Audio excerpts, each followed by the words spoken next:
ভালোলাগার গাছে সকলকে স্বাগত। মহা শুভ অষ্টমী সন্ধ্যা।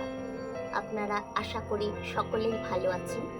আমি মধুমিতা আজকের আপনাদের চন্দ্রমল্লিকা নিয়ে কিছু কথা বলব।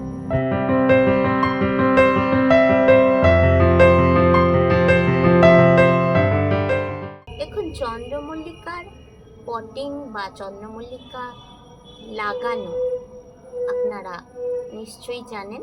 যদি না কেউ জেনে থাকেন তারা কিন্তু আমার ভিডিও দেখে শিখে নিতে পারবেন।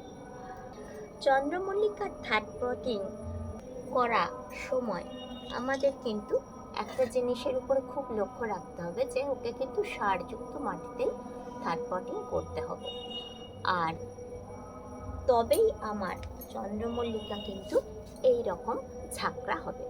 এবং এর একটাই সিক্রেট আমি বলবো, যেটা রাসায়নিক সার আমি ব্যবহার করি না, অর্গানিক সার আমি ব্যবহার করি। সেটা কি ব্যবহার করি এবং কিভাবে এই রকমভাবে ঝাঁকড়া চন্দ্রমল্লিকা করেছি আমার এই প্রতিকূল পরিস্থিতির মধ্যেও, তাহলে সেটাকেই আমি আপনাদেরকে আজকের ভিডিওতে বলব। দেখতে থাকুন ভিডিওটা। চ্যানেলটি ভালো লাগলে অবশ্যই সাবস্ক্রাইব করবেন, আর লাইক করবেন, কমেন্ট করবেন, শেয়ার করবেন। যদি কমেন্ট করেন, আপনাদের কমেন্ট কিন্তু আমার অনুপ্রেরণার কারণ।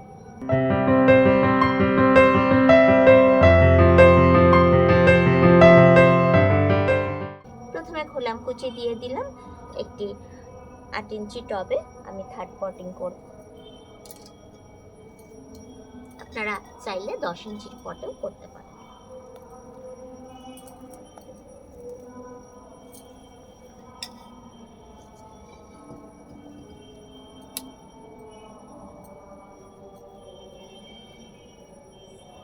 ওর গায়ে যতগুলো আগাছা হয়েছে সেগুলো ফেলে দিলাম, এবং ওর গা থেকে যে পচা পাতা টাতা যদি থাকে সেগুলো আমি সমস্ত ফেলে দিয়েছি। খোলাম কুচি দেওয়ার পরে বালি দিয়ে আমি টবটাকে টাইট করে দিয়েছি, যাতে ড্রেনেজ সিস্টেমটা ভালো থাকে। চন্দ্রমল্লিকার কিন্তু ড্রেনেজ সিস্টেমটা অবশ্যই ভালো রাখা খুবই প্রয়োজন। তার কারণ জল চন্দ্রমল্লিকা পছন্দ করলেও গোড়ায় জল জমা একদমই পছন্দ করে না। এবার আমার তৈরি করে রাখা মাটি থেকে সারযুক্ত মাটি, এই মাটিটাই আমি টবের মধ্যে দিয়ে দেবো।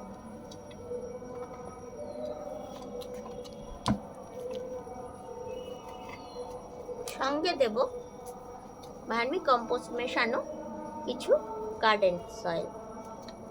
আর যে মাটিটা আমি তৈরি করে রেখেছিলাম, এটা কিন্তু সয়েললেস মাটি। এর মধ্যে রয়েছে কোকোপিট, ভার্মি কম্পোস্ট, হাড়ের গুঁড়ো, শিংকুচি এবং ডিএপি আর বালি।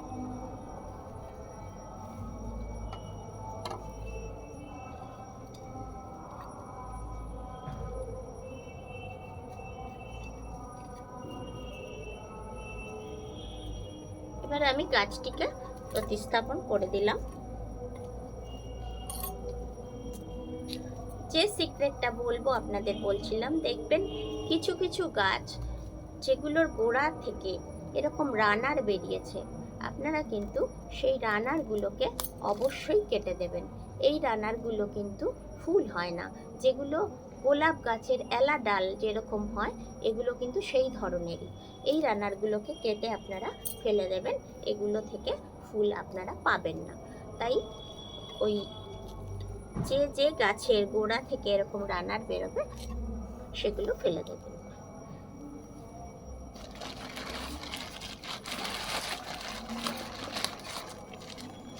এবার সয়েললেস মিডিয়াটা দিয়ে আমি টবটাকে ভর্তি করব, আর তার সঙ্গে দেব গার্ডেন সয়েল। 1 ভাগ সয়েললেস মিডিয়া, 1 ভাগ গার্ডেন সয়েল, এইভাবেই আমি টবটাকে ভর্তি করে দেবো।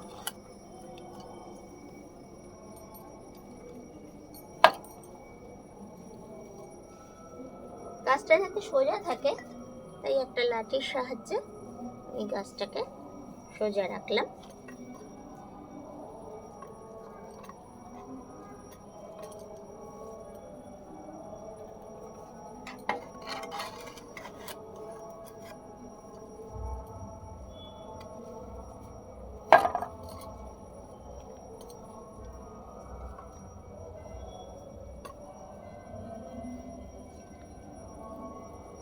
চন্দ্রমল্লিকা ঝাঁকড়া করার একটা টপ সিক্রেট হচ্ছে প্রত্যেকটা চন্দ্রমল্লিকার যে ডালে ছোট্ট ছোট্ট পাতা গজাচ্ছে সেগুলোকে সফট পিঞ্চিং করে দিন।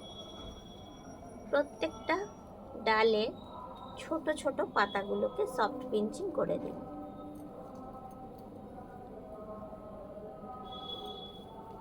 আর খাবারযুক্ত মাটি দিয়েই ওকে বসানো হয়েছে, কাজেই ওকে আর আলাদা করে এই মুহূর্তে খাবার দেওয়ার কোনো দরকার নেই। ওকে যে খাবারটা দেওয়ার খুব প্রয়োজন সেটা হচ্ছে প্রতিদিনে ভাতের মার যতটা পরিমাণ হবে ঠিক ততটা পরিমাণ জল একটা পাত্রে মেশাবেন, নিয়ে দুটো মিশিয়ে চন্দ্রমল্লিকা গাছের গোড়ায় আপনারা দিয়ে দিন। তাহলে দেখবেন যে চন্দ্রমল্লিকা কত সুন্দর বেড়ে ওঠে বিনা সারে, রাসায়নিক সার ছাড়াই।